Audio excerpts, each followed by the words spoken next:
మీ అందరికీ తెలిసినట్టుగా ఢిల్లీ పర్యటన చాలా సక్సెస్ఫుల్ గా జరిగింది. కాంగ్రెస్ పార్టీలో చేరడం జరిగింది. కాంగ్రెస్ పార్టీలో నెక్స్ట్ కార్యాచరణ ఏమిటి అని వాళ్ళతో చర్చించడం జరిగింది. అతి త్వరలోనే నాకు ఏ బాధ్యత అప్పచెప్తారో తెలుస్తుంది. Thank you.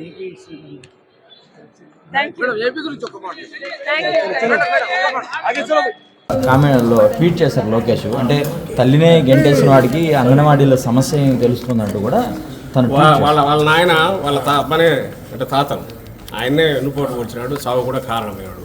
అతను వచ్చి ఈరోజు మాట్లాడాడు. ఎస్మా అనేది ఎందుకు పెట్టారు, ఎవరి మీద కఠినంగా పోవడానికి కాదు, ఆ సర్వీసెస్ ఇంపార్టెన్స్ చెప్పడానికి పెట్టారు.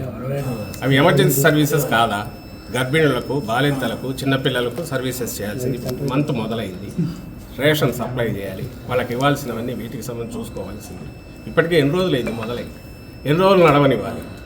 14-19 మధ్య వీళ్ళే అధికారంలో ఉన్నారు కదా. వాళ్ళ నాయన మాదిరి అంతకుముందు చంద్రబాబు నాయుడు చేసిన గుర్రాలతో తొక్కించలేదుగా జగన్మోహన్ రెడ్డి గారు. మరి సమ్మె చేస్తూనే ఉన్నారుగా. అయితే ఇప్పుడు నెల వచ్చింది, ఇప్పుడు మళ్ళీ సర్వీసెస్ మొదలు పెట్టాలి. కాబట్టి ఎమర్జెన్సీ సర్వీసెస్ కింద పెట్టారు. ఆ ప్రొవిజన్ ఉంది, లేదు వదిలేయమంటారా? సరే వీళ్ళు ఇట్లే రోడ్ల మీద ఉంటారు, పిల్లలు అట్లే ఇది కానీ ఆకలితో అలమటించని తల్లులు కానీ, బాలింతలు కానీ, గర్భిణులు కానీ, వాళ్ళు సఫర్ కానీ ఇవన్నీ కావాలని కోరుకుంటాడా చంద్రబాబు నాయుడు గారి కొడుకు? ఏమన్నా అర్థం ఉందా దానికి మాట్లాడేదానికి? నోటికి ఏది వస్తే అది మాట్లాడడమేనా? మళ్ళీ చెప్తున్నాను, వాళ్ళ తాతను చంపింది ఎవరు? చంద్రబాబు నాయుడు కదా కారణం. దానికి ఆన్సర్ ఇవ్వను. పొద్దుపోని మాటలని ఏదో ప్రాస కుదిరిందనో, లేక నినాదంలాగా ఉంటుందేనో, ఏదో దబాయించవచ్చు, ట్విట్టర్ ఉంది కదా దాంట్లో ఒకటి పెట్టడము, దానికి మీరు వచ్చి మమ్మల్ని అడగడము. అసలు మీరు క్వశ్చన్ చేయాలి, మీరు వాళ్ళని అడగాలి. ఎస్మా అంటే ఏంటిది? Emergency services. పోనీ కాదా అవి? క్వశ్చన్ ఏంటి లోకేష్కు? ఆయన స్టాన్ఫర్డ్లో చదివాడుగా. ఎమర్జెన్సీ సర్వీసెస్ కింద వస్తాయా రావా? నెల దాటింది, ఏం చేయాలి? ప్రకటించొద్దా?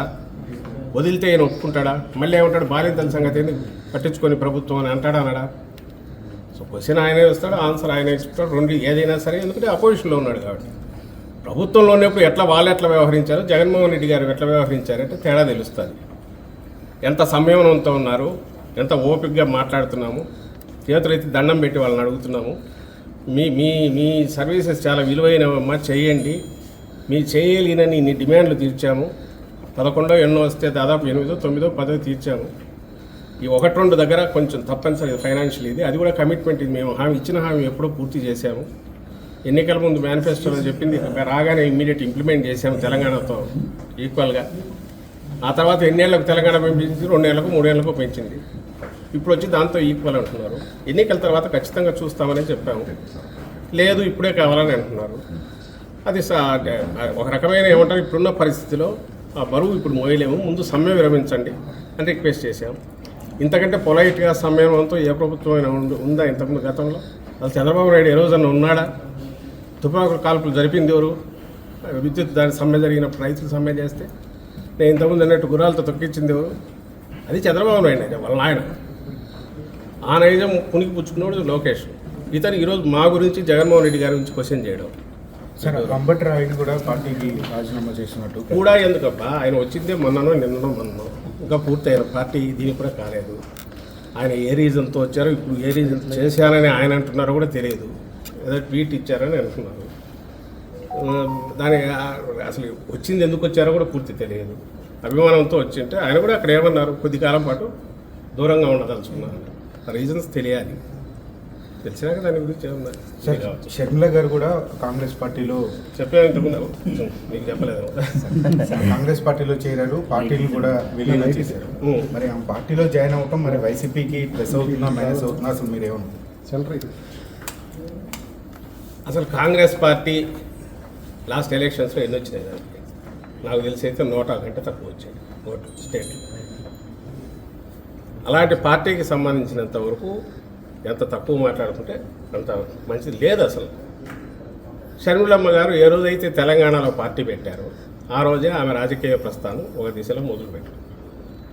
ఆ తర్వాత ఏదైనా తెలంగాణ నుంచి తర్వాత కాంగ్రెస్లోకి రావాలనుకున్నారు. దాని వెనక ఎవరున్నారని కూడా ప్రజలకు, దేశానికి అందరికీ తెలుసు.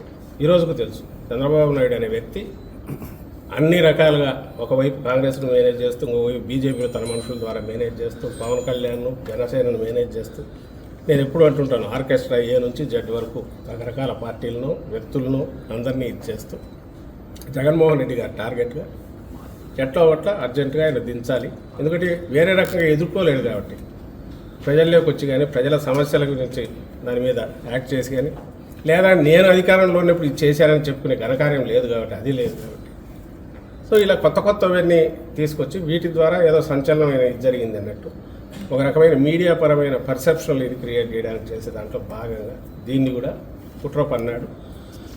రకరకాల దీంట్లో ఇప్పుడు ఏదైతే షర్మిలమ్మ గారు చేరారో అది జరిగిందని మేము భావిస్తున్నాం.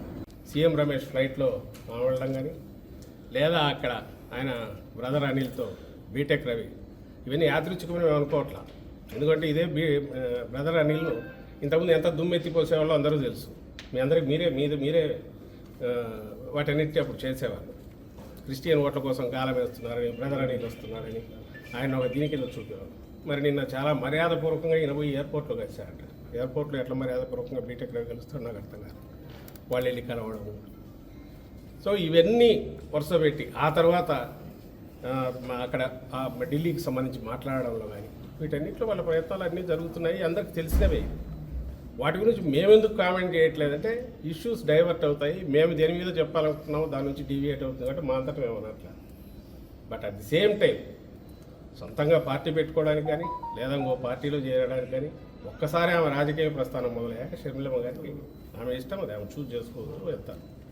ఒకసారి వచ్చిన తర్వాత ఇక్కడికి వచ్చాక కాంగ్రెస్ పార్టీ నాయకులుగానే ఉంటారు, నాయకురాలుగా ఉంటారు. ఆమెకి ఇక్కడికి వస్తున్నట్టు కూడా ఇంతవరకు అనౌన్స్ చేయలేదు. ఏపీ నుంచి అండమాన్ దాకా ఎక్కడైనా పనిచేస్తారన్నారు, తెలియదు.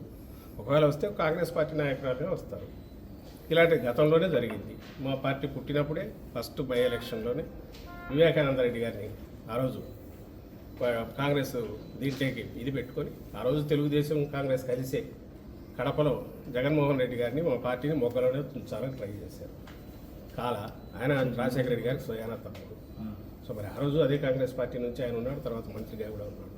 ఏమైంది ఆఖరికి ఆ రోజే అప్పుడు అధికారంలో కాంగ్రెస్ ఉంది, ప్రధాన ప్రతిపక్షం తెలుగుదేశం పార్టీ, మాదేమో అప్పుడే పుట్టిన వైఎస్ఆర్సీపీ అప్పుడే పుట్టిన పార్టీ. ఫ్యాన్ గుర్తు తెచ్చుకునే వేరే ఎలక్షన్లోకి వెళ్ళాం. రిజల్ట్ ఎందుకు చూశారు. ఈరోజు అసలు కాంగ్రెస్ పార్టీ లేదు. మీరు దాని గురించి మమ్మల్ని అడగడం, దానికి మేము సమాధానం ఇస్తాం, ఏమి ఇవ్వగలం. దీంట్లో ఏదైనా కనపడితే చంద్రబాబు కుట్రకోణం కనిపిస్తుంది.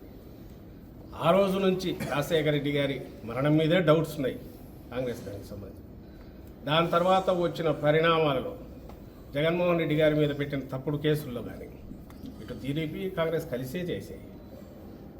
అక్కడి నుంచి ఆ జర్నీలో కాంగ్రెస్తో ఎప్పుడు ఈయన తెర వెనుకో ఏదో ఒక రకంగా అయితే కాంటాక్ట్లో ఉంటున్నాడు.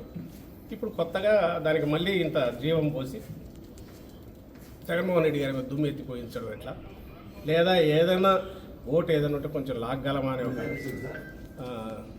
దింపుడు కళ్ళ ఆశతో ఈరోజు ఈ ప్రయత్నాలు చేస్తున్నారు. అంటే కాంగ్రెస్ షర్మిల కాంగ్రెస్లో చేరడం వెనుక టీడీపీ చంద్రబాబు హస్తం ఉందనా? ఖచ్చితంగా మొత్తం దాన్ని ఫెసిలిటేట్ చేసే దాంట్లో అది ఏ రకంగా డైరెక్ట్ వచ్చిందో కానీ మొత్తం మీద వచ్చి ఇది ఇట్లా జరిగితే ఆయన తనకేం కావాలనేది అందరి ద్వారా చేయించడానికి చేసే ప్రయత్నాల్లో అందులో తాజాగా ఇది కొత్తది ఇప్పుడు జరిగింది. కాంగ్రెస్లో షర్మిలమ్మ గారి ప్రవేశం కానీ ఇప్పుడు జరగబోయే డ్రామా కూడా ఆయనకు కావాల్సింది ఏంటి, స్టేట్ డెవలప్మెంట్ కానీ స్టేట్లో జరుగుతున్న పరిణామాలు కానీ 14-19 మధ్య ఏం జరిగింది, ఇప్పుడు జరుగుతున్న అభివృద్ధి కార్యక్రమాలు సంక్షేమ కార్యక్రమాల మీద కానీ చర్చ జరగకూడదు. ఆ పేరు మీద ఆ అజెండాతో జనంలోకి వెళితే ఆయనకు మైనస్ మార్కులే వస్తాయి. ఎందుకంటే జగన్మోహన్ రెడ్డి గారు మేనిఫెస్టోలో చెప్పినవన్నీ చెప్పనివి కూడా పాజిటివ్ చాలా అమలు చేశారు, ప్రూవ్ చేసుకున్నారు. ప్రజల బ్లెస్సింగ్స్ ఉన్నప్పుడు ఇష్యూస్ డైవర్ట్ చేయాలంటే ఆయనకు ఎప్పుడు సంచలనాత్మకమైనవి, సంబంధం లేనివి, ప్రజలకు సంబంధం లేనివి ఎప్పటికప్పుడు ఏదో ఒకటి ఉండాలి. అవి అందులో క్రియేట్ చేయడంలో భాగంగానే ఇవన్నీ చేస్తూ వచ్చాడు. ఇప్పుడు అందులో తాజాగా ఏది జరిగిందని మేము భావిస్తాం. అభ్యర్థుల సీట్లకు సంబంధించి కసరత్తు పూర్తయిందా లేకపోతే